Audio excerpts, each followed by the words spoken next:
Welcome to Hendricks Chapel here at Syracuse University. This is Music and Message, a weekly series that features musical performances and spoken reflections from a diversity of religious and spiritual perspectives. These gatherings seek to invite all learners into the fullness of life. And we begin by acknowledging with respect the Onondaga Nation, firekeepers of the Haudenosaunee Confederacy, the indigenous peoples on whose ancestral lands Syracuse University now stands. Our theme for Music and Message this semester is Beauty, Brokenness. In the midst of unprecedented times, we will explore the ways in which beauty can emerge from brokenness, and also how brokenness can be found within that which is often deemed to be beautiful. By exploring such paradox and tension, participants will explore the role of joy, grief, celebration, and sorrow within the human experience. Today, as we explore this theme through song and the spoken word, we give thanks for those who are participating in our program today. Amanda Becker, Natalie Bono, Jada Crawford, Noah Cordis, Hannah Comia, Lindsay Bartlett, Crystal Lee. And as always, we give thanks for the staff of Hendricks Chapel, especially Alex Snow, Assistant Director of Events, who is working behind the scenes to bring this program to thousands of students, faculty, staff, alumni, and friends. And of course, we are grateful to Dr. Annie Laver and Dr. Pepe Calvar from the Setner School of Music in the College of Visual and Performing Arts here at Syracuse University for their partnership and for their leadership. To all gathered, both in person and online, thank you for being with us.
kinship we all share.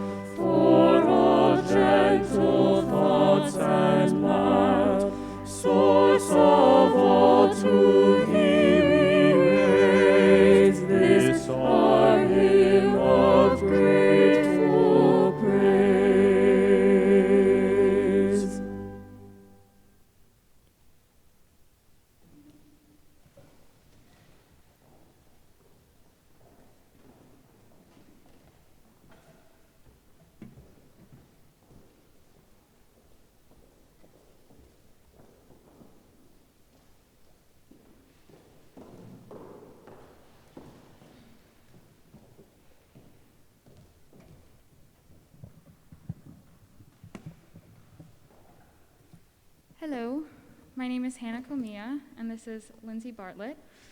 We have chosen a set of 3 Sibelius songs to perform for you. We chose these songs because Sibelius was very influential in establishing political independence for the nation of Finland, and in his compositions, he often reflected the beauty of Finland itself. These 3 specific songs that we chose, which Lindsay will translate for you, specifically explore a range of emotions which I think are very fitting for the theme of beauty and brokenness. The first piece is called Den första kyssen, the first kiss. I ask heaven about love's first kiss, and she replies that heaven's angels look down upon it in bliss, but death turns away and weeps. The second piece is De matin på morgonen, the diamond on the March snow. Snowflakes fall in love with the sun and die at their kiss. The last piece is Svarta rosor, black roses. In this song, Sibelius uses symbolism of a rose tree growing inside one's heart, and something beautiful is causing unending pain and anger.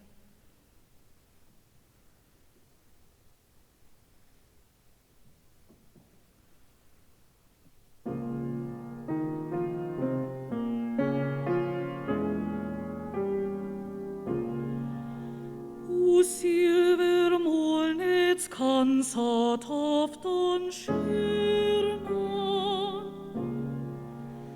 från lynden skymning frågte henne tyrna. Säg afton skyrna vad i himlen tänkes en första kyssen åt en älskling skänkes.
växer och växer. Jag tar jag kvar i ett träd till och slår på sången och låtsamar tar rasar.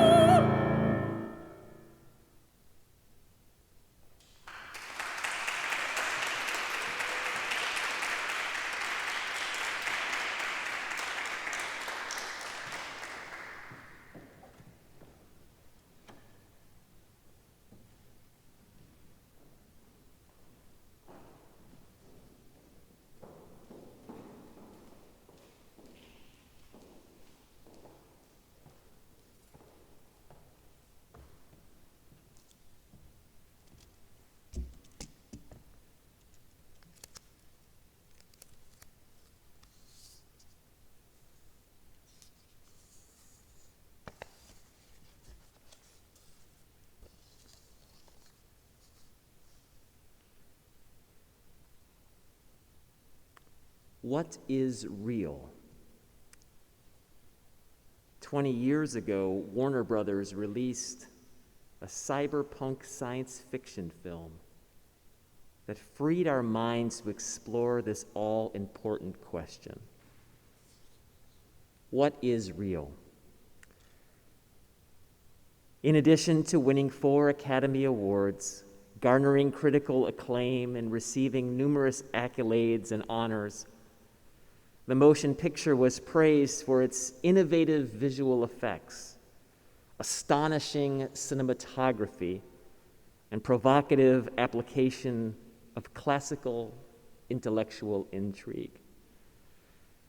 It was written and directed by Andy and Lana Wachowski, filmed mostly on Australia, and was titled The Matrix.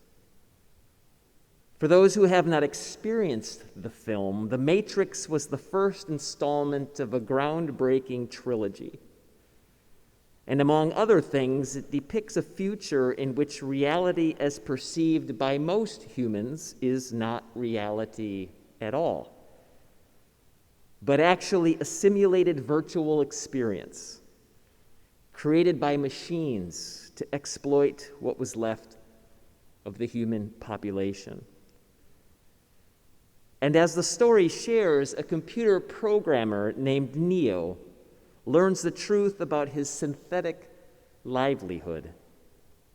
And in doing so, he is drawn into a rebellion against the machines responsible for his captivity, which involves others who have been freed from the so-called dream world into the depths of the so-called real world.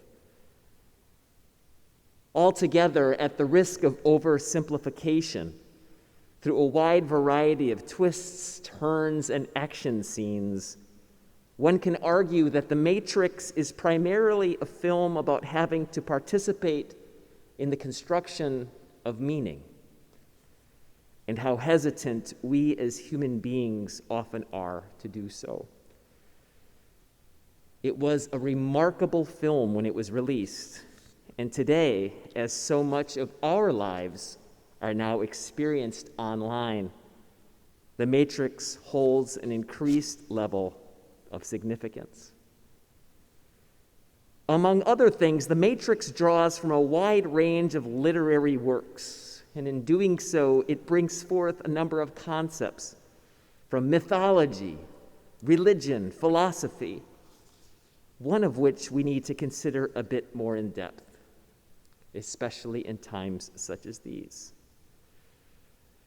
In specifics, the premise of The Matrix can be traced to the Greek philosopher Plato, and more specifically, Plato's allegory of the cave, in which Plato states that the true essence of an object is not what we perceive with our senses, but rather the quality of the object itself.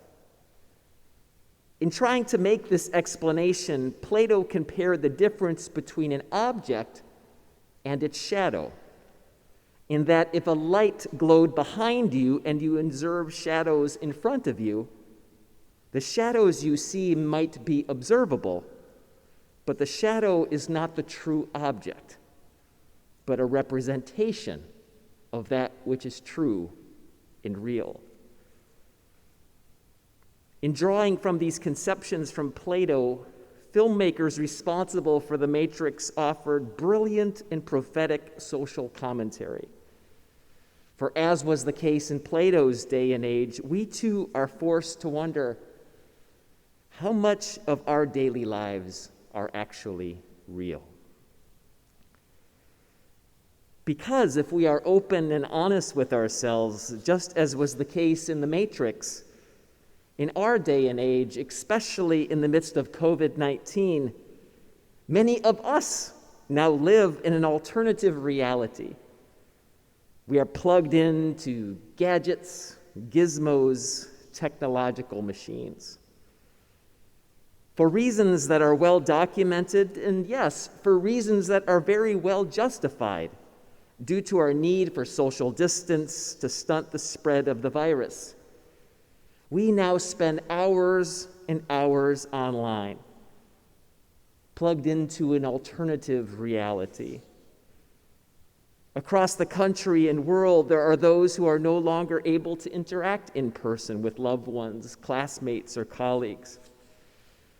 And in doing so, not only do we lose touch with what is real, but our energy is both literally and spiritually drained into the machines that we now operate. Some might argue that in our current day and age, many of us no longer own our machines, but the machines actually own us. To be clear, in no way is this all meant to be a criticism of online meetings, learning, interactions. To be clear, we are fortunate to receive the wonders of technological advances, especially in the midst of a pandemic. We do need to keep our physical distance in order to save lives, and for it all I am grateful.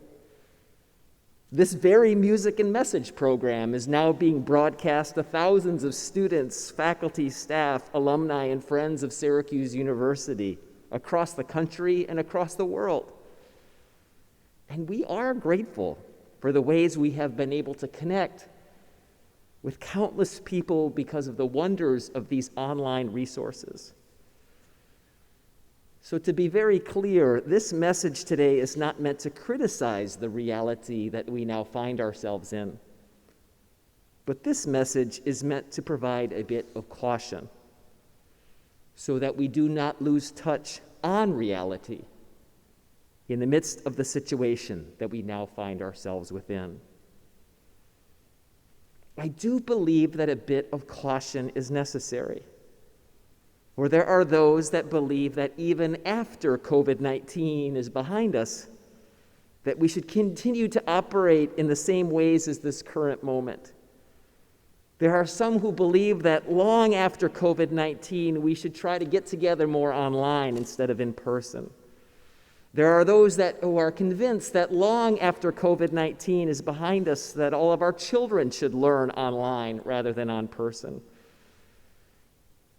There are those in our midst who maintain that long after COVID-19, those of us in the spiritual world should continue to offer all of our programs and services only in the digital world. And while I agree that many of the technological advances we have experienced are amazing, and they can be of great service for generations to come, I do believe that we should be cautious, or else we lose touch of what is real. So what is real? As the character Morpheus shares in The Matrix, and I quote, "If real is what you can feel, smell, taste, and see, then real is simply electrical signals interpreted by your brain," end quote. Which does leave us to wonder, what is real? The Matrix, in brilliant fashion, never fully answers the question, but it pushes us to go beyond our immediate senses and what we experience. The genius of the film that allows us to think deeply about what is real. It shows us the line between what is real and what is not is often not as clear as it seems. Nevertheless, it forces us to ask the question. And it shows us that the path to discerning what is real is often grounded in what is true. In other words, to discern what is real, we should be grounded in what is true. And for me, what is real and what is true is peace. The peace we receive of being created, strengthened, and sustained by a gracious and loving God. To discern what is real, we should be grounded in what is true. And for me, what is real and what is true is the peace we receive of being beloved, about being beloved by God and being beloved by each other. And it is such peace that allows us not to let our hearts be troubled and to not be afraid. So to bring this back full circle, in the midst of these complex times, as we observe the ways that our world is both broken and beautiful, the tools, the technologies, the instruments, and the strategies that we use to get through these broken and beautiful times are in themselves both broken and beautiful. So we find ourselves in a search to discover what is real and what is true. And perhaps ultimately we are all seeking to simply be at peace. A peace that allows us not to let our hearts be troubled and to not be afraid. So for those gathered here in Hendricks Chapel this day and for those joining us online, perhaps you have been searching for peace in your life, a peace that is real, a peace that is true. Perhaps you have been searching for a life that can be lived with simplicity and care. Perhaps you've been searching to live in ways that allow you to think and to take your times and to simply no longer be scared. Perhaps you have a wide variety of motivations for your search for peace. Perhaps you're fed up with the status quo of being overextended, overtired, and simply overindulged in activities that really don't matter. Perhaps you're fed up with being fed up and you're just tired of being tired. Perhaps you've reached your limit and you're sick and tired of having to push yourself over the limit. Perhaps you've reached the point where the social costs required to be perceived as successful are more than you're willing to spend. Perhaps you're frustrated.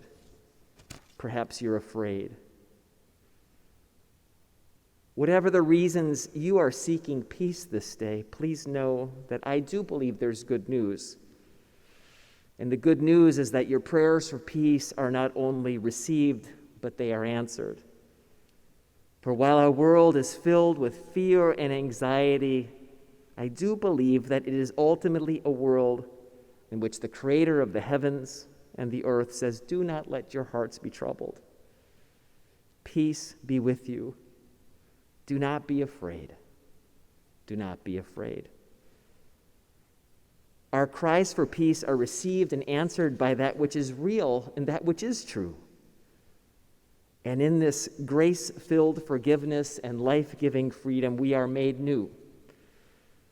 And as new creations, the world as it is continues to become the world it ought to be. A world where the chains of delusion and self-destruction are broken. And perhaps most of all, a world in which people are brought into the light. So my friends, may peace be with you this day. And may you be granted with the courage to face that which is real, the reality of our brokenness, and the reality of that which is beautiful. And may you be granted with the strength to embrace it and to serve within it. You, no matter who you are, no matter what you have done, no matter what you have left undone.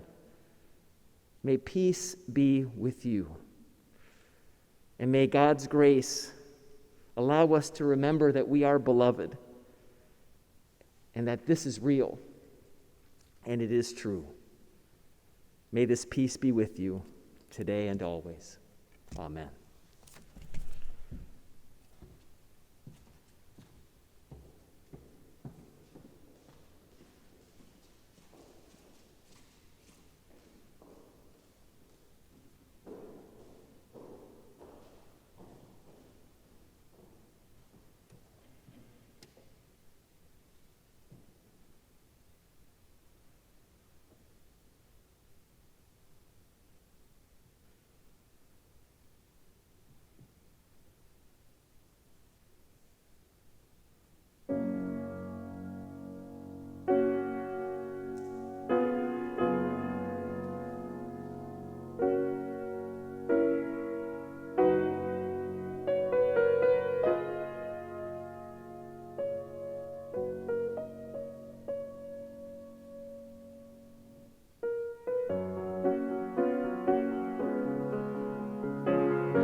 For those here in Hendricks Chapel and for those joining us online, receive this blessing. It's called For Beauty by John O'Donohue in his book titled To Bless the Space Between Us. As stillness in stone to silence is wed, may solitude foster your truth in word. As a river flows in ideal sequence, may your soul reveal where time is presence. As the moon absolves the dark of distance, may your style of thought bridge the indifference. As the breath of light awakens color, may the dawn anoint your eyes with wonder. As spring rain softens the earth with surprise, may your winter places be kissed by light. As the ocean dreams to the joy of dance, may the grace of change bring you elegance. As clay anchors a tree in light and wind, may your outer life grow from peace within. As twilight pervades the belief of night, may beauty sleep lightly within your heart.